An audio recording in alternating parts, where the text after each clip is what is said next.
So let's see. There has to be a way to settle all this conflict we've been having. Let's see.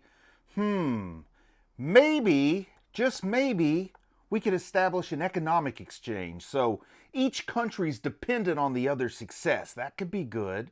Or maybe, just like what it says here, maybe we could send a bunch of goodwill ambassadors on a cultural exchange. Let them know the details of our daily life so they can get those people to relate to us as people. Well, and it says here, if we really get desperate, there's always an arranged marriage and the whole idea of a marriage alliance. It looks like those seem to work wonders in the Middle Ages. But you know what? Looking at all this, I just say to heck with it. Diplomacy's hard. I'm just gonna kill everybody.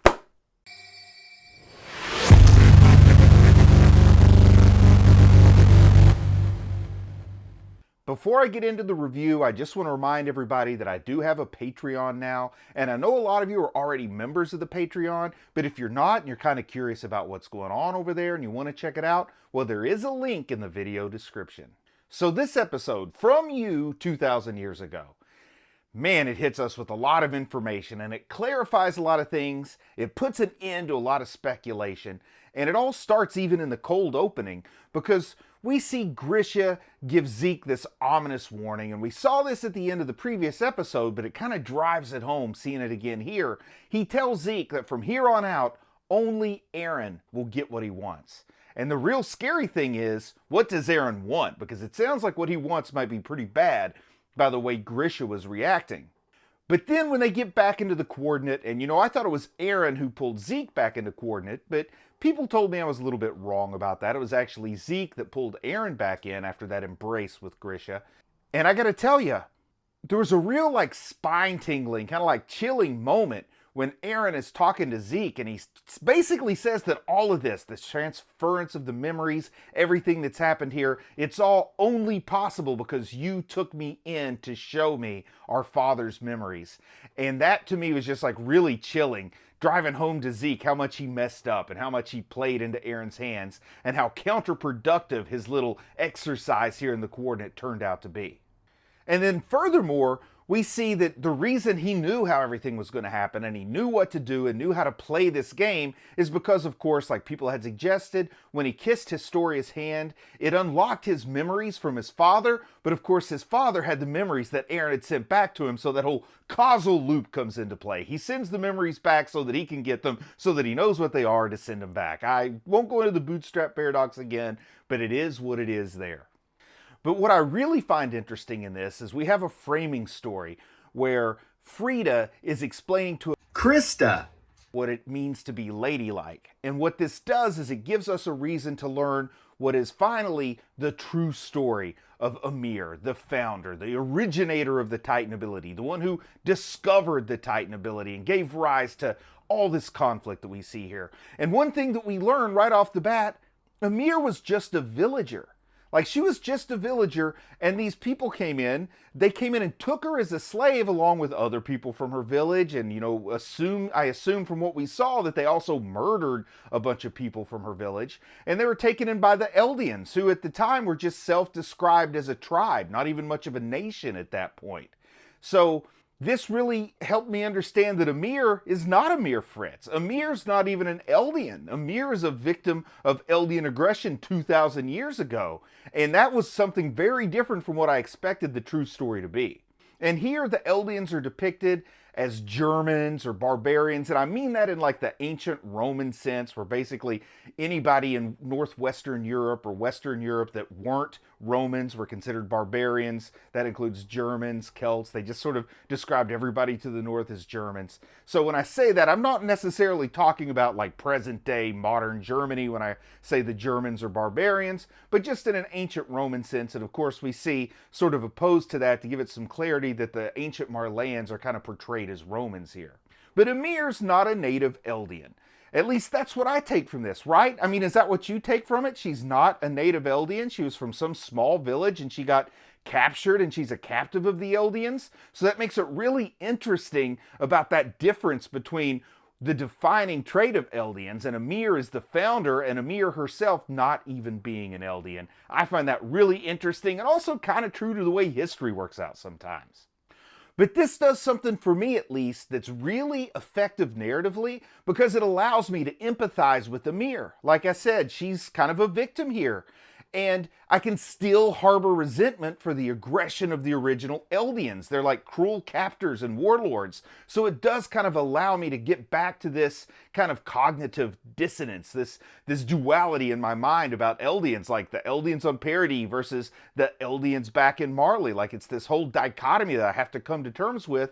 And this helps me a little bit because I can see Ymir and her descendants and her subjects in a separate context from Eldians. Like sometimes they might ethnically be Eldian, but she isn't like old school Eldian. So for some reason, and maybe it's all just a fiction I've created for myself to help me enjoy the show, but it speaks to me that way. But we do see, as a captive, as a slave, as a forced servant for the Eldians, Ymir gets accused of letting a pig out. And I'm assuming she's accused wrongfully here. Like, we don't see her let the pig out, but boy, she certainly gets blamed. And I start to wonder if there's a little symmetry here with the second Ymir, the Ymir we came to know in Season 2, the namesake Ymir, who was kind of the scapegoat for these cultists, these restorationists trying to restore the kind of royal bloodline and claiming that Ymir was the blood of the king, though she probably wasn't. And I see some symmetry there, the false accusation and one person becoming a symbol, but in both Ymir's cases, I think they kind of go to actually embody that symbol.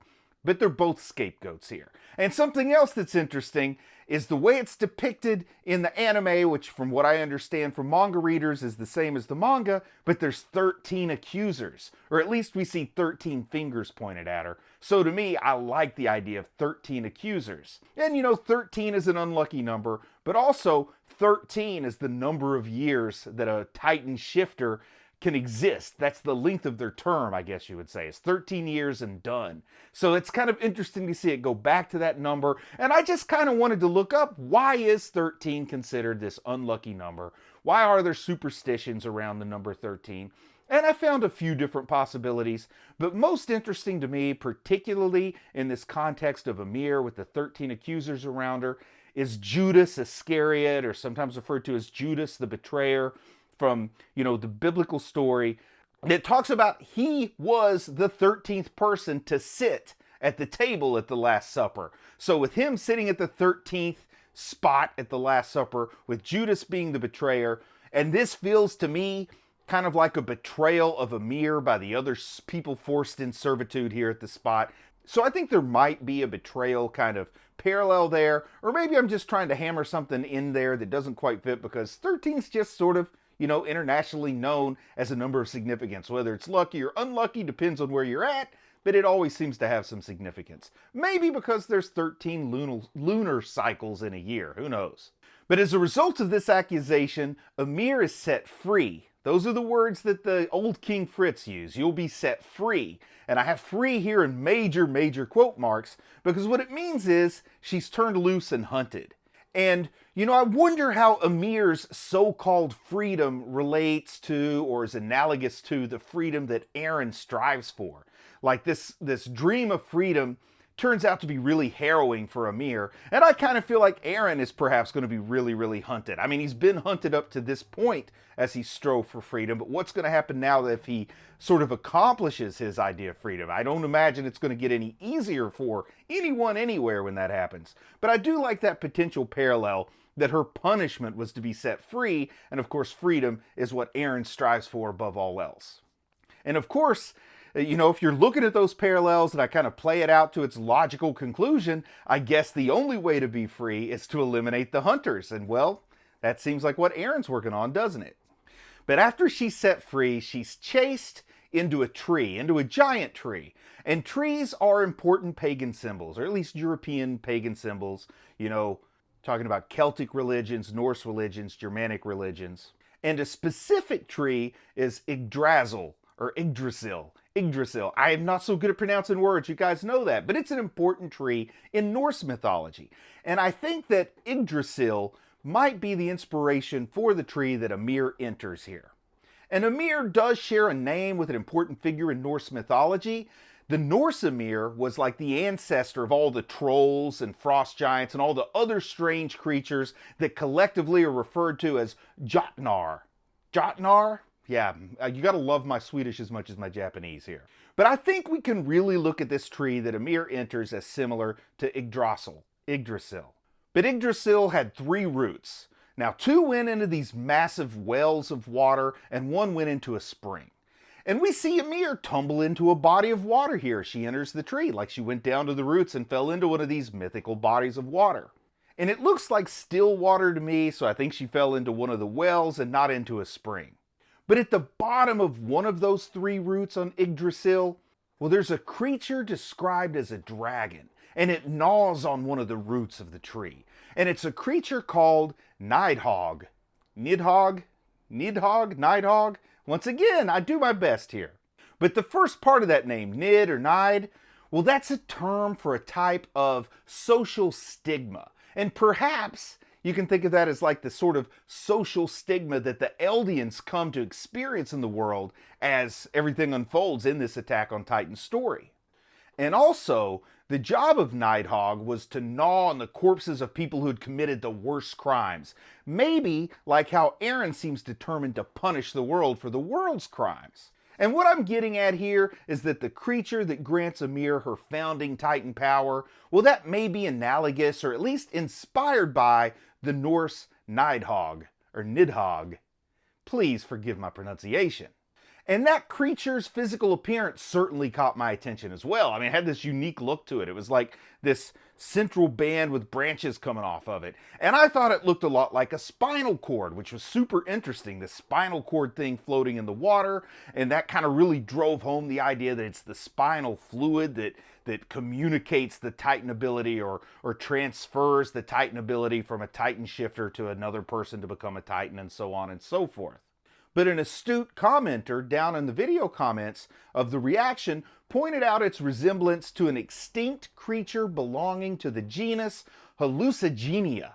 Now, why would Isayama choose this creature? Like, maybe he just thought it looks cool, because it does look cool, and it looks kind of scary, and it looks alien. In fact, I'm kind of sticking with my theory that this creature is alien in origin. Why not?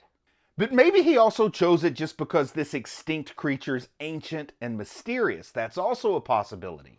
But maybe he actually knew a little bit about Hallucigenia and the natural history around it, because I read about this genus, this organism, or this family of organisms. And it turns out that the Hallucigenia was incredibly misunderstood by the first people who tried to study and describe it. Because for years, for like 99 years actually, the reconstruction from the fossil evidence, well, they reconstructed this creature both upside down and backwards. Like, they thought its butt was its head and vice versa. It took almost 100 years for scientists to figure out this mistake and to correct their theories about Hallucigenia. And with this, in real life, natural history of the Hallucigenia was totally backwards and all wrong, just like there's a lot of misunderstanding about Ymir. And our understanding of Ymir and what's been taught about Ymir was all wrong and backwards too. She wasn't a queen, she was a captive. She was forced in many ways to do what she did. She got this power and she had the children sired upon her. She wasn't a wife of King Fritz. She wasn't really even a concubine or even a consort. She was a vessel for his children and nothing more. And then when she died, taking a spear to protect the king, which I think was at 13 years. I think that's kind of the origin of why 13 years is the time limit, because after 13 years, I think that Ymir just didn't want to live anymore. She took that spear and lost her will to live. Her 3 daughters ate her corpse. They were forced to eat. I mean, this is horrific, tragic stuff. And the daughters, of course, beautiful here. The names were Sina, Rose, and Maria, which, of course, the 3 walls in parody. I love all this. But still, she wasn't a queen. She was strong, but she was also treated in a way that psychologically, in my opinion, conditioned her to weakness. And even though she had the power to overthrow the king at any time, she still was so conditioned to be his servant that she carried it into the afterlife and into the coordinates, and she remained a servant of the royal blood because she had been so psychologically conditioned. And kind of what I think of, the analogy I think of, it's like an old story we all probably heard when we were kids. but with elephants at the circus, which is something I'm not a big fan of. I saw Dumbo when I was young, and ever since then, I felt bad for circus elephants.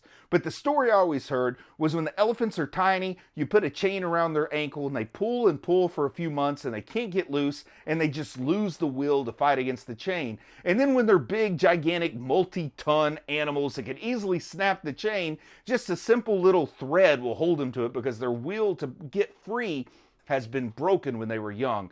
And I feel like there's been some sort of conditioning here with Ymir, that she's been conditioned to serve even when she's all powerful. I mean, she could have used her founding Titan form to crush the king and to crush the Eldians, but instead she did their bidding. And I also like that they point out she built a civilization, because there was this debate between the restorationists and the Marleyan histories. One said she was a builder, the other said she was a destroyer. What we see is that both of those were right. She built things up and built a society and helped build bridges and buildings and roads. And then she was used as a weapon of conquest. So she did both. I thought maybe both histories would be wrong in some way, but it turns out both histories were right. But she goes on, continues to serve in the coordinates for what must feel like an infinity. She's there for 2,000 years, but time doesn't move the same there. You can almost feel like time doesn't move at all. And when Eren breaks free from his bonds in the coordinate, and he promises Ymir a way to escape her servitude once and for all, well, I can understand why she decided to take that and to accept it. And when she did that, she unleashed a true monster. Because we see that Eren wants to basically destroy everyone in the world outside the shores of Paradis. He wants to destroy all of his enemies. But as I've said before, when you plan to destroy all your enemies, well, people in that situation tend to have a way to keep finding new enemies, you know? And like Erwin said, the world will probably only really know peace when there's one or less human left. And is that what Eren wants, with only Eren and no one else left alive? And I still have some questions about why are the Eldians the only ones affected by the spinal fluid? Because it doesn't look like there's anything genetically all that different between the Eldians and the Marleyans. The Eldians just captured Ymir and then she got the power. So I wonder if only the Eldians are susceptible to it because that's the way Ymir wills it to be. So I don't know if I'm right or if I'm wrong there. I don't know if maybe the coordinate actually has way more power than everybody realizes here. I still think there's a lot more to learn, and there just might still be a way out of this short of global genocide. And having said that, I'm just going to say I'm proud of you for watching anime, and I'll talk to you again soon. I just want to say a big thank you to everyone who supports the channel on Patreon. It really means a lot to me. If you might be interested in Patreon perks like early access to videos, uncut reaction videos, ad-free videos, and the opportunity to vote on which anime will be covered in the future, then click on the link in the video description. Thank you.